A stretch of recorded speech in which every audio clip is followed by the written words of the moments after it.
Actually, I don't know what it is. I mean, I really don't know what I saw, but I'm convinced it's something that the government doesn't want us to know about. I'm sure of that. I work on an oil rig, drilling wells out in the Gulf of Mexico. It's a good setup mostly. We do 2 weeks on, 2 weeks off, and the pay is higher than most jobs on land here in South Louisiana. The rig I work on is big, and I'm part of a crew of almost 100 people. We'll work around 12 hours a day while we're on our 2-week hitch. We're just off the coast near Venice, Louisiana. When we're off duty, there's a gin, a theater room, and a few pool tables. Lots of the guys are into fishing, and they do that when they're not working. I never got into it until I got on the rig, but I let my buddy Jackson hook me up. He's got all the gear. Depending on what shift we were on, we might be out there early in the morning or late at night, just waiting for those fish to bite. If we got a good tuna or something, we'd get the rig cooked to fillet and cook it. Anyway, fishing is a lot of staring out into the ocean. There's not much to see out there, so if there's anything, you notice it. One day we were sitting out there and saw a ship. Not a big deal normally. Ships come and go, but they're usually pretty far away. But this one was close enough though that I could see the flag it was flying. Looked to me a lot like Old Glory, so I figured it was US Navy. The weird part was that the ship hung around for a while. They don't usually do that, at least that I've ever noticed. I asked Jackson, and he said no, it wasn't really normal for one to hang around near a rig, especially not a Navy ship. We do get ships out there, of course, hauling oil or doing other jobs for the oil business. Neither of us could figure out what this Navy ship was doing, though. We saw it a couple more times on that hitch, just sort of hanging around, and I had a bad feeling about it, but wasn't sure why. I'd never had that feeling about a ship before. Something just seemed off. Next hitch, Jackson wasn't there. We'd gotten off each other's schedules. I'd been thinking about the ship, so I borrowed some binoculars from a friend who's into birding. I thought maybe I could see what was going on. Sure enough, while I was fishing one morning, I caught sight of that ship again, just stalling around near the rig. Not near enough so I could tell what was going on, though. I trained the binoculars on it, and it took me a while, but I finally located some activity. Off one side, I could see some people heaving something to the edge of the ship. It was hard to see what it was, really. I trained the binoculars on it, and it looked like a big box. They shoved it over the side, and it sunk right away from what I could see. After that, the ship turned and slowly glided away. I watched for the next few mornings, and each time, the ship came, dropped something in the water, and left. Everything they dumped looked similar, like huge boxes, maybe the size of a compact car. I was curious, so I asked around on the rig, and no one knew anything about the ship. Or they didn't want to say. I felt like a couple of people acted nervous, like maybe they did know something, but didn't want to open their mouths about it. During the next 2-week hitch, I was at it again with the binoculars, and this time Jackson was back with me. We were on the day shift and started fishing in the evening. I saw the ship come near sunset, and we traded the binoculars back and forth. We couldn't see any activity this time, or at least not with people tossing things overboard. We saw some people moving around the deck, and I was curious and wanted to know why the ship would be just sitting there. On the second evening, though, things started to heat up. At least that was my impression. A lot of people, maybe 20 or 30, crowded on deck. They had a bunch of big black bags that they were hauling around like they were heavy. 2 people had to carry each one. I asked Jackson what he thought they were, and he said, body bags. I took the binoculars back, and that was what they looked like. There were a lot, maybe 100. Why would the Navy be hauling around 100 body bags? I asked him. Neither of us could guess. I mean, wouldn't we have heard it on the news if that many Navy guys died? It was weird. We decided to try to track the ship, find out what it was and why it was there. I'd written down the dates and times when I'd seen it, but when we checked the ship tracking websites, It didn't show any ship being there at those times. Once we'd figure out how to track ships, we used our last few days on the hitch to watch for it any time we could. We saw it one more time, but it didn't show up on the tracking site. Also, that time, we didn't see it dump anything. We also borrowed a shortwave radio and searched for messages coming from the ship, but there was nothing. No matter what we tried, we could find no concrete evidence that it existed, like it wasn't even there, except that we could see it. I'm convinced someone was hiding that ship. They didn't want anyone to know it had been there. And whatever it was dumping was something they wanted to hide too. I wish I had gotten a better look at it. Next time I go out, if I'm on that same rig, I'll look for it again and let you know.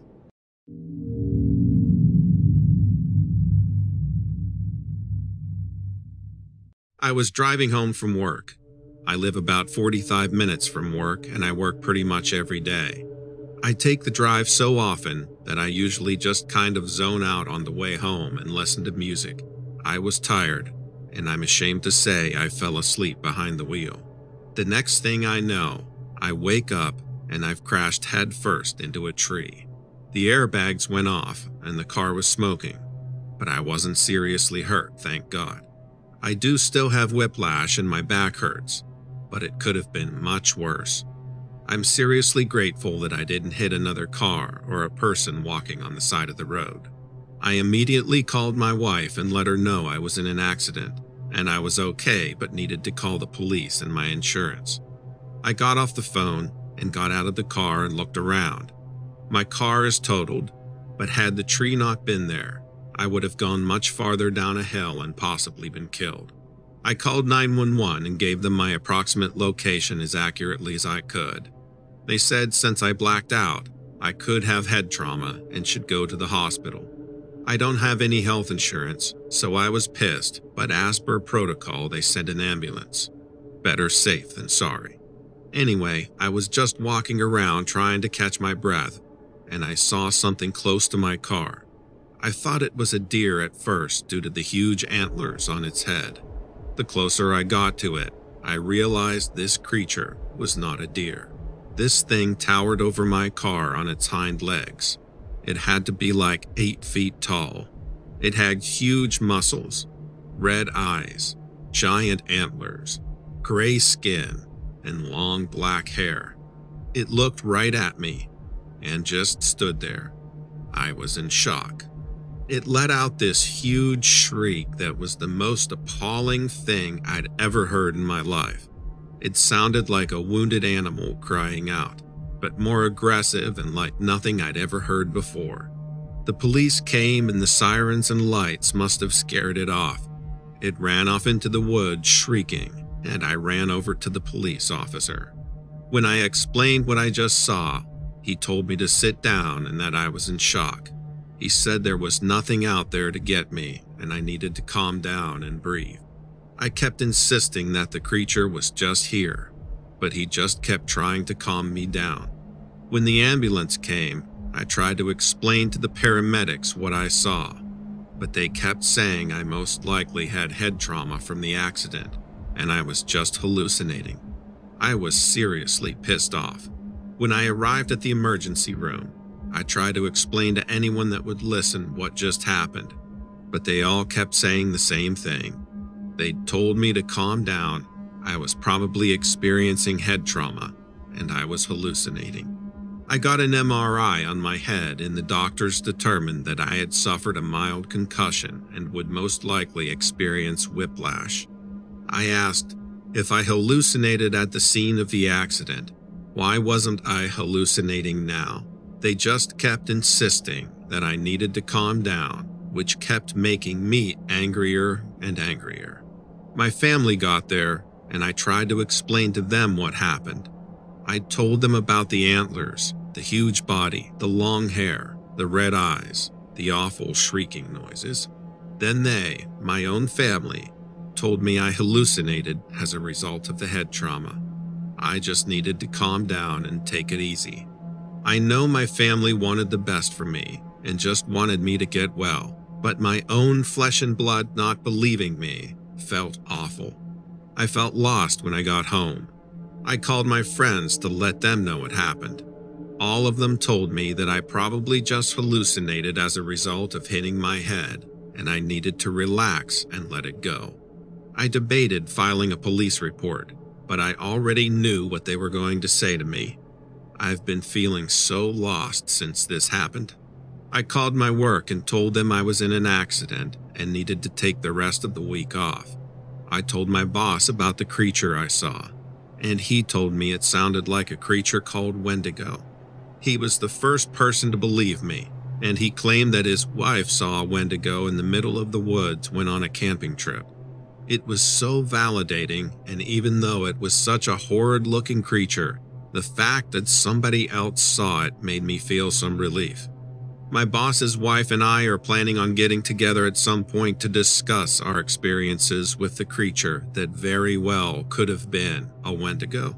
If anybody else out there has had a similar experience, please let me know. I would love to talk about this further. The fact that so many people don't believe me, especially the people closest to me, is very difficult to bear. I haven't questioned my sanity at any point during all of this, but if everybody in my life thought I was crazy, that might eventually weigh heavily on me. It's good to know I'm not alone going through all of this.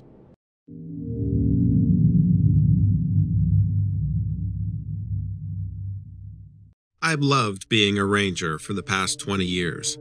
I'm getting ready to retire from it, only because my dad needs me to help him out on his farm in Colorado, now that he's getting up there in years. Listening to your channel for the last couple of months has made me think back on some interesting things that I've seen.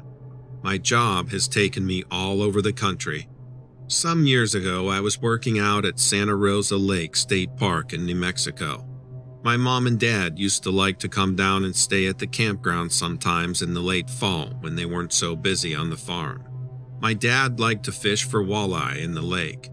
Even though it was cold, the area was very quiet and peaceful at that time of year.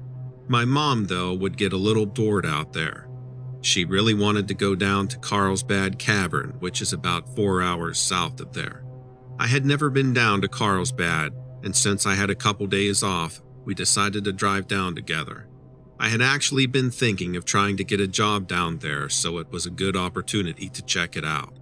We ended up not leaving until late afternoon since I had to help out with a plumbing issue at the park. Once we got going, we decided to stop in Roswell since it was on the way and we were hungry. So we pulled into town and went to all the alien novelty shops and everything. We took a bunch of goofy pictures around town and had dinner at a UFO-themed diner. It was like being a little kid again on a road trip with my parents. After we ate, we hit the road again. We had goofed around so much, it was about 9 o'clock when we left. We intended to drive the remaining hour and a half and check into our hotel room. If you've ever been to Arizona or New Mexico, you know about the typical endless desert roads. It felt like we were out there all alone. The road was monotonous, with barely any cars. It seemed like we were away from civilization in the darkest night. About an hour outside of Roswell, right around 10 o'clock or so, is when we first noticed it. My dad was the first to point it out. At first, he sounded curious more than anything. We all strained our eyes to see what he was pointing at through the windshield. Up in the sky were two incredibly bright lights. They were bigger than airplane lights and were directly in front of us in the direction we were traveling. They were definitely not planes or helicopters. They seemed to be literally chasing each other around in the sky. They would go up, down, back and forth, and then turn around on a dime. Then they would literally stop and reverse backwards in less than a second. It sort of reminded me of the way dragonflies fly. We were all mesmerized. I mean, it was very striking the way these things were moving. Of course, the fact that we were near Roswell, New Mexico, made the whole thing seem ludicrous. Like, how cliché can you get? I pulled over and we all looked at each other, and it seemed like it was a joke or something. We watched for a few minutes, and then I pulled back onto the road. Then the second incident happened. Whether it was related or not, I don't know. Out of nowhere, our tire just popped.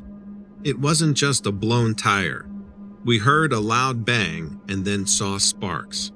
I stopped the car, and we got out to find that the tire was entirely mangled. It was scattered through about the last 50 feet of the road with nothing left on the rim. No way. I swear that was one of the only times I'd seen my dad visibly unnerved and shaken by something. Probably less than a minute later, when we had all stopped trying to explain the tire and looked back up, there was a series of lightning strikes. It was like these thunderclouds had suddenly formed and the two bright lights were moving together behind the clouds. They started traveling toward us, and as they approached, they seemed to be losing altitude. As they got lower, they cast everything in a weird blue glow and lit up the landscape. I seriously thought aliens were invading. Anyway, within a minute or two, they had swept past us and disappeared toward the north. And within a minute of the creepy light disappearing, the clouds were gone too, and we could look up and see the usual stars. We were incredibly motivated to get out of there and had that tire changed in record time. It was a huge relief to drive away from there and get to our hotel. It was really frustrating to not be able to access any information about what could have been going on. We kept listening to the news to see if there would be any mention of a strange weather occurrence or anything, but we didn't hear anything out of the ordinary at all. We were just glad that we had all been together when it happened. Anyway, Carlsbad Cavern was really spectacular. It was definitely worth the trip down there to see those incredible formations. The echo in there is unreal. It's amazing how much effort went into making that national park accessible. We spent way more time in there than we thought we would. I didn't end up getting hired there, but I was actually glad to get back to my familiar stomping grounds. That whole trip felt really surreal. My parents still get pretty weirded out when that encounter gets brought up. It was absolutely wild.